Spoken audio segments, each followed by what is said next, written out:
Good evening, good night, good morning, wherever you may be watching this transmission. It is I, Mike Martins, bringing you a very, very important article that was just released from Australia. Interest rates are going to go up. Mortgage broker fury and banking inquiries commission crackdown. So remember, guys, the Royal Commission's been sniffing around the banks and barely scratched the surface of a lot of maldeviance and bad practices by the banks putting junk on the books. So let's take a look. Borrowers could be forced to pay higher rates and upfront fees after a very, very bad recommendation by the Banking Royal Commission. The mortgage broker industry has reacted with fury to the release of the Banking Inquirer final report warning that sweeping ban on commissions could ruin many small businesses and lead to borrowers paying higher interest rates. From mid-next year, banks will be banned from paying mortgage brokers' so-called trail commissions, described witheringly by Commissioner Keith Hayne, QC, as money for nothing on new loans. Sweeping changes, read the new points here. A scathing report, how the main players reacted. Analysis, the big banks' most telling sin. So we'll get into some of that later on another show. Maybe we could get Andrew Baker here on the show to give us an insight financially on what is happening. So are they going to raise rates? What will it be? What will happen? Well, rates will go up, definitely. They need to find a way to hedge against inflation and a way to kind of correct the market. You know, interest rates have been at historical lows for way too long, and it's time. It's never happened in human history, so they don't know how to react and fix these kind of problems. So trail commissions are ongoing payments made by the bank to a broker for entire life of the loan. What? The bigger the loan, the bigger trail commissions paid, meaning often brokers aren't acting in the best interests of the customer. Of course. Why should a broker whose work is complete when the loan is arranged continue to benefit from the loan from years to come, Mr. Haynes said in this report. It cannot be that they are deferred payments, on fees earned earlier when the amounts paid as trail depends upon the length of the life of the loan, and it cannot be that they are a fee for providing for continuing services given there is no obligation for the broker to do so and no evidence of it being done. What? Instead, the commission has recommended the borrower, not lender, should pay the mortgage broker upfront fee, effectively returning the business model to the $2.1 billion industry on its head. Just under 60% of all mortgages come through the country's 20,000 brokers, who settle around 30,000 mortgages every month. It's very sad, very bad outcome that has the risk of huge unintended consequences for home loan borrowers. Said Finance Brokers Association Managing Director Peter White. Potentially interest rates are going to go up to compensate for the increased cost. Mr. White said rates could go up 10 basis points, 20 basis points. It's really hard to say at this point. Well, for people, you know, a lot of people are looking at that and saying, Mike, that's not much. But that could be $2,000 to $5,000 a year on a multi-million-dollar detached bungalow in Sydney. So keep your eyes peeled on that one, guys. The borrowers don't win from any of this. It's all done to increase the cost of someone getting a house, he said. And getting a house is everyone's dream, a place to settle, lay roots, have kids. And that's why the Australian proper isn't having as many kids as they should be, because they can't settle down. It's too expensive. I'm a doctor. Oh, you're broke. You're a doctor. You're broke. Good luck. Campaign and volume-based commissions and payments will also be banned from next year, and the value of upfront commissions will be linked to the amount drawn down by borrowers. And note the loan amounts. The government stopped short of endorsing Commission's recommendation to ban upfront commissions altogether. You see, I don't know why they do this, okay? The way it's done in a lending institution is, and I'm not talking about a broker or a bank, you walk into the bank, like I did today. And I wanted to get a mortgage on my, a small mortgage. I want to buy a commercial building in my town so I could run my business out of it. And my business is doing actually surprisingly really well. And I want to buy a building. I have more than 50% of the money. I own my house free and clear. And they told me no at the bank. Because my income's not high enough, because my corporation makes X amount of money. But I'm doing well. I have money saved. and I'm $30,000 shy of my goal, and I want to buy the building. So they said no.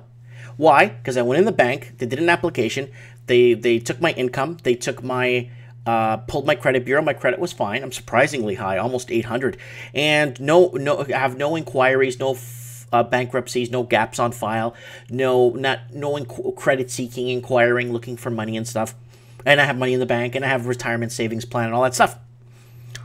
They said no.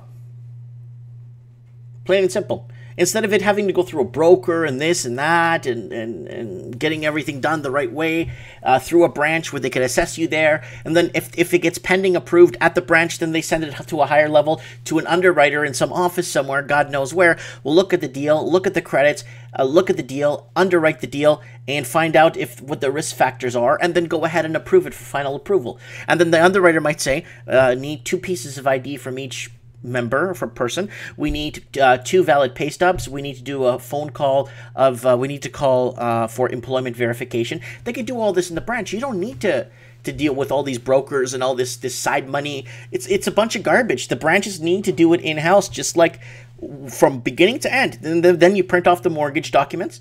Okay, get the mortgage docs done. It could be a third party that does the mortgage docs. You don't have to do them in branch. And the mortgage docs basically take the land title records, take everything and do everything for you. There's some private companies that do it for really cheap, and they charge like $75 to $100 to prepare documents. Done, you know? So anyways, let me get back to here. I'm concerned the Royal Commission hasn't done enough to due diligence on their position, Mr. White said. We've seemed to have this tainted view that a commission is an evil thing, and all remunerations is conflicted in one way or another. All you could do is take measures to make it more transparent. Mr. White said there's going to be a lot of anger from the mortgage broker community. They're all small business operators. These could wind up in their businesses being ruined, he said, adding it was simply putting more power in the hands of the banks. While the announced changes will only impact new loans, Mr. White said, depending on how broad brush this goes in the future, the banks have a nasty habit of just putting up interest rates retrospectively. He linked the mortgage broker industry to foot on the trigger's head. It's off. The bastard's gonna want to bite you, he said. Property Council Chief Executive Ken Morrison urged caution from the government in implementing the recommendations. The banking sector is the lifeblood of the economy, and you need a credit in the system for business to grow, for people to purchase housing, he said. So here's what's happened. They've converted a house that realistic should be $200,000-$300,000, okay? They've converted it now into a business where you're an investor now. Instead of laying roots and starting a family and doing your thing, you are an investor. You are buying your home. You're investing your portfolio. No, a house should be a house. A house should be a ground zero, a base. You know what I'm saying? So it's important, while policymakers are focused on what they need to do to fix the banks, we don't break the economy. So again, housing should not be backed, economy shouldn't be backed by housing. Economy, GDP, all that stuff should be from exports, producing, exports, mining, fabrication. You know, it's not about building more affordable housing. It's about creating more higher paying jobs, so people have a choice to not have to jump into affordable housing and live their lives the way they want to and buy the house they dream of. Mr. Morrison said that there was risk to the economy if the process wasn't handled properly. The risk is that people can't get access to credit, which is happening right now in Canada and parts of the U.S. Canada, for sure, no one could access credit. I went to my bank today. I own my house free and clear. I couldn't get that house in the first place. I had to save, and buy. I had to buy this house I'm in. I had to buy it free and clear, or I would never get a house because I own my own business. But now, taking a mere $30,000 that I could pay back before Christmas, they won't even give me. They won't even touch me. So the banks are doing their end on here in Canada, but the stress testing and stuff, it just doesn't fit, right? My business is only 2-3 years old, so I don't pay myself enough money, right? Mind you, I have very little to no overhead over my head. Thank God. Okay, guys, the fact that broker is paid only if the loan application succeeds stands as an obvious motive for that kind of conduct, he said. So, and a lot of people creating fraudulent documents. I'm not blaming anyone in specific. Too much fraudulent documents, too much garbage on the books. That's why a lot of banks need to do their own in-house lending. People come in, they sat me down. I went in, sat down. Okay, Mike, what can we help you with? Okay, I want to borrow $30,000. I want to get a line of credit on my house. I own my house free and clear. Can I use stated income because my income's very low because my corporation's only 2-3 years old? Can you do something for me? They check, your your credit's perfect. It's almost 800, and you have no inquiries, no past bankruptcies. You look good. Unfortunately, Mike, because your income and your wife stay at home, we can't lend you that $30,000 you need to buy your building. Which will make you even more money in the long run because then I can be more competitive with my pricing and what I do, and not buying the building for any financial gain whatsoever, but to keep it in the family, right? A commercial building. So, oh well, I'm gonna have to save now till Christmas, and I'll have enough money to buy it free and clear.